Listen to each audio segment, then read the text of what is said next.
ہے پاکستان میں یا ہمارے سراؤنڈنگ کنٹریز میں اگر آپ دیکھیں گے 70% سے زائد آبادی ان پڑھ ہے۔ اب ایک ان پڑھ آدمی کو پہچان کیسے ہوگی کہ میں نے کس کو ووٹ دینا ہے، میں نے اپنا حق کے حکمرانی کس کے ہاتھ میں دینا ہے،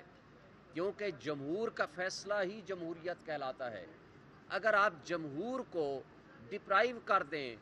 کہ وہ اپنے بنیادی حق سے محروم ہو جائیں تو یہ جمہوریت نہیں کہلائے گی، یہ جمہوریت کے نام پہ ڈھونگ تماشا کہلائے گا۔ جسٹس اعجاز انور پشاور ہائی کورٹ کے جج صاحب نے بڑا اچھا سوال کیا جس کا کوئی جواب نہیں تھا۔ وہ شکایت کنندہ جو ہمارے خلاف گئے ہوئے ہیں وہ یہ تھا کہ آپ کو جب پی ٹی آئی میں اپنے آپ کو آپ کلیم کرتے ہیں تو آپ کو تو چاہیے تھا کہ آپ یہ کہتے کہ انٹرا پارٹی الیکشن کرائیں لیکن بلے کا نشان واپس نہ لیں۔ آپ تو اس بات پہ آئے ہیں کہ بلے کا نشان واپس لے لیا جائے، تو لہٰذا آپ پارٹی کے اندر ہیں یا پارٹی کے مفاد کے خلاف کام کر رہے ہیں؟ تو میں سمجھتا ہوں کہ یہ بہت پرٹیننٹ اور امپورٹنٹ کویسچن تھا۔ اس سے یہ ثابت ہوتا ہے کہ کچھ لوگ پراکسی حرکتیں کر کے کسی اور کا ایجنڈا لے کر کے بلے کے نشان سے قوم کو، عوام کو اور پی ٹی آئی کو محروم کرنے کی سازش کا حصہ بن کے ہمارے خلاف الیکشن کمیشن میں گئے، لیکن بدقسمتی سے الیکشن کمیشن اس وقت سہولت کاری کر رہا ہے اس مافیا کو واک اوور دینے کے لیے، اس شہنشاہ کرپشن نواز شریف اور اس کے لواحقین کو یہ بینیفٹ دینے کے لیے کہ کسی طریقے سے کمپٹیٹو پروسیس سے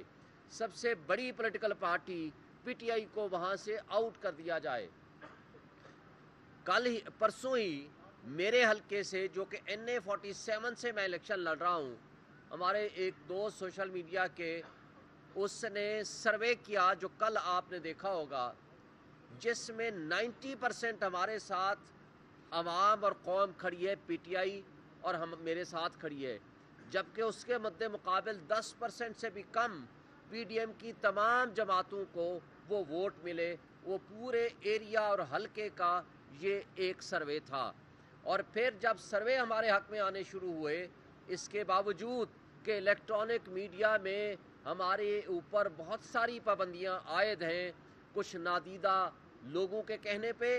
یا مافیا کے ساتھ آشیرواد کرتے ہوئے، لیکن اس کے باوجود جب انہوں نے اور سنو ٹی وی نے اور کئی ٹی ویز نے جب سروے جاری کیے تو پیمرا بیچ میں آ گیا سہولت کاری کرتے ہوئے کہ جناب کوئی جو ہے الیکٹرانک میڈیا کا یا ٹی وی چینل سروے نہ دکھایا کرے۔ بھائی یہ الیکشن ہے یا یہ سلیکشن ہے؟ پوری دنیا میں سروے دکھائے جاتے ہیں، پوری دنیا میں یہ موقع دیا جاتا ہے کہ تمام پارٹیز کا سروے کیا جائے، اور صحافت کی آزادی ہے، اس میں رائٹ ٹو انفارمیشن ہے، آرٹیکل 19 اس میں ہے، آرٹیکل 19A ہے کہ ہر کسی کو موقع ملے اور پتہ چلے کہ کون کتنے پانی میں ہے۔ تو میں سمجھتا ہوں کہ آج جو سازشیں پی ٹی آئی اور پی ٹی آئی کی لیڈرز اور پی ٹی آئی کے ورکرز کے خلاف ہو رہی ہیں، یہ بہت قابل مذمت ہیں۔ صرف یہی نہیں بلکہ اس کے ساتھ آپ نے پچھلے 15 دن کا ملاحظہ کیا، نامینیشن فارمز چھیننے، سیکنڈر پروپوزر کو اٹھانے، اغوا کرنے، تشدد کرنے، کینڈیڈیٹس کے اوپر تشدد کرنے، ان کو اٹھانے، اغوا کرنے، ان کو گرفتاریاں، یہ سارے اس پروسیس کا حصہ رہی۔ اور جس تھوک کے حساب سے ریٹرننگ آفیسرز نے ہمارے نامینیشن فارمز ریجیکٹ کرے باشمول میرے، میں سمجھتا ہوں کہ یہ نہایت قابل مذمت حرکت ہے، یہ آئین کی خلاف ورزی ہے، یہ قانون کی خلاف ورزی ہے، یہ آئین اور جمہوریت کا تماشا کرنے کے برابر ہے۔ دیکھیں آج ہم آگے چلتے ہیں، جو ماضی میں ہوا چھوڑ دیں فار دی ٹائم بینگ، لیکن کیا ہم فری اینڈ فیئر الیکشن کے بغیر اس ملک کی جمہوریت کو مضبوط کر سکتے ہیں؟ جواب ایک ہی ہے، نہیں۔ کیا فیئر ٹرانسپیرنٹ الیکشنز کے بغیر ملک کی معیشت کو درست کر سکتے ہیں؟ جواب ہے نہیں۔ کیا فری اینڈ فیئر الیکشن کے بغیر سیاسی عدم استحکام کو ختم کر سکتے ہیں؟ اس کا جواب ہے نہیں۔ تو پھر جواب ایک ہی ہے کہ جو شخص، جو ادارہ، جو لوگ اس ملک کے ساتھ مخلص ہیں ان کے لیے ایک ہی ہدایت اور نصیحت ہے کہ آئیں اس ملک کی جڑیں کھوکھلی کرنے کی بجائے، اس ملک کے اکائیوں کو کمزور کرنے کی بجائے آئیں ہم مضبوطی کے ساتھ اس ملک کو مضبوط کریں، اور اس کا واحد حل فری اینڈ فیئر الیکشنز ہیں، اس لیے کہ آپ کے پاس ڈالر کا انفلو تب آئے گا جب آپ ایک مستحکم حکومت بنائیں گے جس کو پبلک کی سپورٹ حاصل ہوگی، اس لیے کہ آپ کو جب سخت فیصلے کرنے ہوں گے تو پبلک کی سپورٹ کے بغیر نہیں کر سکیں گے، ورنہ جو تماشا ہم نے 18 مہینے میں پی ڈی ایم کی حکومتوں کے درمیان دیکھا، اس ملک کو ڈیفالٹ کے قریب لے گئے، تو اس سے زیادہ بدتر صورتحال ہوگی، کیونکہ لولے لنگڑے اور سیاسی یتیم اگر ہمارے سروں پہ مسلط کرنے کی کوشش کریں گے تو اس کا انجام یہ ہوگا کہ آج آپ کا ڈالر انفلو بند ہو گیا ہے،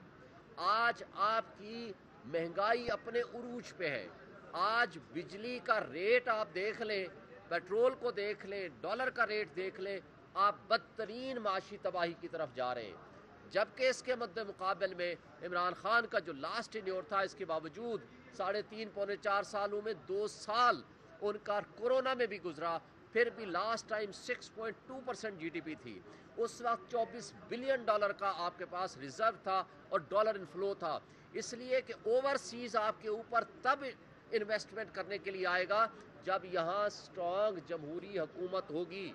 اس لیے کہ جس شخص کے یا جس پرسنالٹی کے یا جس پارٹی کے لیڈر کے پیسہ باہر پڑا ہوگا، انویسٹمنٹ باہر ہوگی، تو وہاں کس منہ سے وہ ان کو کہے گا کہ اپنا پیسہ لے کر آئیں یہاں آ کر انویسٹ کریں، وہ کہہ نہیں سکتا، اس لیے میں سمجھتا ہوں کہ پی ٹی آئی کے ساتھ آج 80 سے 90% عوام کھڑی ہے، اور عمران خان واحد لیڈر ہے، ویژنری لیڈر ہے جس کے اوپر اوورسیز 100% ٹرسٹ کرتے ہیں، آج وہ اپنا پیسہ لے کر یہاں آئیں گے، انویسٹمنٹ کریں گے تو ہمارے ملک کو ترقی ملے گی، ہمارے ملک کی معاشی بہتری آئے گی، ملک میں سیاسی عدم استحکام کم ہوگا اور ہمارے مسائل کم ہوں گے، ورنہ یہ نیشنل سیکیورٹی بھی ایٹ رسک اینڈ کاسٹ ہو جائے گی اگر خدا نخواستہ اسی طرح ایک شخص عمران خان کی دشمنی میں تمام اداروں کو یرغمال بنا لیا گیا ہے اور تمام ادارے باندی بن کے مافیا کے سامنے سرنگو ہو کے کھڑے ہوئے ہیں، اور یہ قابل افسوس بات ہے، اس سے ہمارے ملک کو نقصان ہوگا، ہماری معیشت کو اور 25 کروڑ عوام کو نقصان ہوگا۔ شعیب شہین صاحب بتائیے گا، نہ بلہ مل رہا ہے، نہ وکٹیں مل رہی ہیں، نہ پچ مل رہی ہے، نہ فیلڈ مل رہی ہے، نہ لیول پلینگ مل رہی ہے، چھکا مارتے ہو تو پیچھے اسٹمپ آؤٹ ہو جاتے ہیں، یہ کشتی بھنور اور پھنسی کیسے نکالیں گے جی؟ آج بھی تھر تھر کانپ رہے ہیں وہ لوگ جو ہمیں بلے کا نشان نہیں لینے دیتے، آج بھی وہ کانپ رہے ہیں وہ لوگ جو ہمارے لوگوں کو اٹھا رہے ہیں، لوگوں کے اوپر تشدد کر رہے ہیں، اس سب کچھ کے باوجود جو ہمارے ساتھ ہو رہا ہے، اس ظلم جبر اور بربریت کے ماحول کے باوجود بھی ہم ہر حلقے میں مقابلہ کریں گے، ہمارا ہر لیڈر اور ورکر مقابلہ کرے گا، الیکشن لڑیں گے اور الیکشن جیتیں گے۔ آپ کو اگر 1 سال پہلے یاد ہوگا عمران خان کا انٹرویو، 4 باتیں کی تھی عمران خان نے۔ نمبر 1 کہ یہ لندن پلان کے تحت یہ مجھے جیلوں میں بند کریں گے۔ نمبر 2 نواز شریف کو لائیں گے، ان کے مقدمے ختم کریں گے اور اس کو اہل کریں گے۔ 2 تیسری بات انہوں نے یہ کی تھی کہ ہماری پارٹی کو ڈسمنٹل کرنے کی کوشش کریں گے،